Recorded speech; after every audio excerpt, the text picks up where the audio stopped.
Hello everybody and welcome to Strategy, a series where I discuss ideas and techniques to help your team climb the rank 5s ladder. In this video, we're going to be looking at the jungle marksman composition. We're going to start off by looking at what you need in order to build a well-rounded jungle marksman composition, then we'll look at the win conditions often associated with this composition, finally followed by a breakdown of a well-executed team fight by a professional team.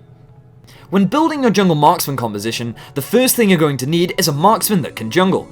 Graves, Kindred, and Quinn are all viable jungle marksmen that I recommend you try out and see which one you prefer the most. Your mid laner and other marksmen should be able to hit a mid-game power spike alongside the jungle marksman. As a result of having so much damage from 3 roles, you want to then provide a wall for your damage users to play around. Your top laner and support should aim to play champions that can provide a tanky frontline while also providing an adequate amount of peel. Crowd control is also an important factor when considering your support and top laner. Rather than a tanky frontline top, you can use champions that provide large amounts of zone control to isolate targets or provide an unsurpassable area of control for your damage dealers, as they have no real way of doing it themselves. Now that you have your composition, how are you going to win with it?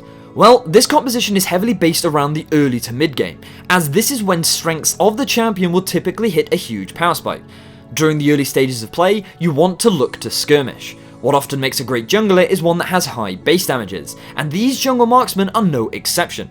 Trying to find 2 vs 2 or 3 vs 3 fights during the early game where you can maximize your ridiculous damage output will provide you with the first step on the ladder to victory. Once you've hit the first major item power spikes is when you want to start grouping up and looking for fights. These styles of composition are very mid-game heavy. I keep repeating it because it is important. The major weakness of the composition is how easy it is to get outscaled, given that when running a marksman in the jungle, there's no efficient way to equally distribute the gold among all of the major damage dealers. Therefore, someone will suffer and your damage output will fall off as the game progresses.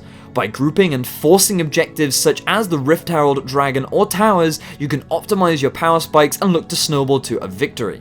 The great thing about this composition is that once the train starts rolling, it becomes very difficult to stop. Let's now take a look at a professional team optimizing this jungle marksman composition. We're going to be looking at Game 2 of the LMS Spring Split match between AHQ Esports and Flash Wolves.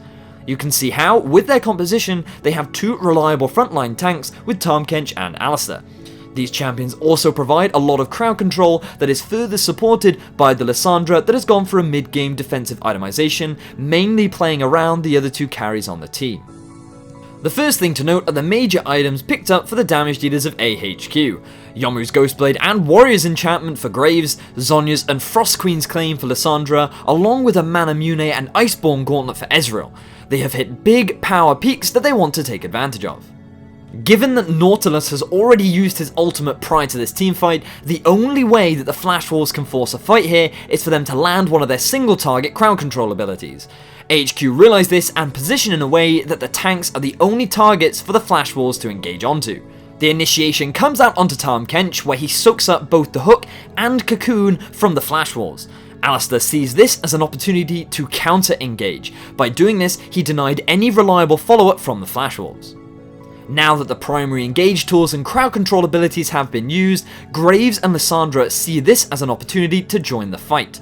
They combine their damage to immediately eliminate Elise, preventing her from even being involved in the exchange while also taking little to no damage themselves.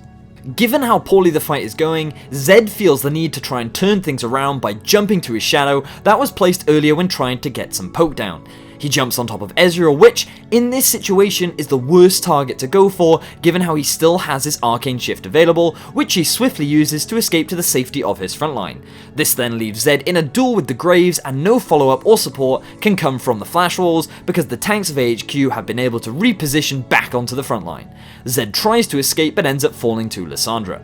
Now, with the numbers advantage and the engage potential from the frontline of AHQ, they chase down the stragglers of the Flash Wolves.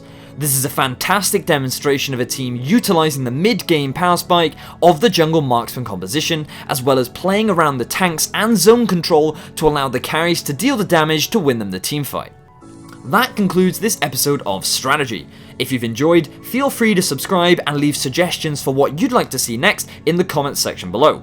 With that, thank you for watching, best of luck on the ladder, and have a good one.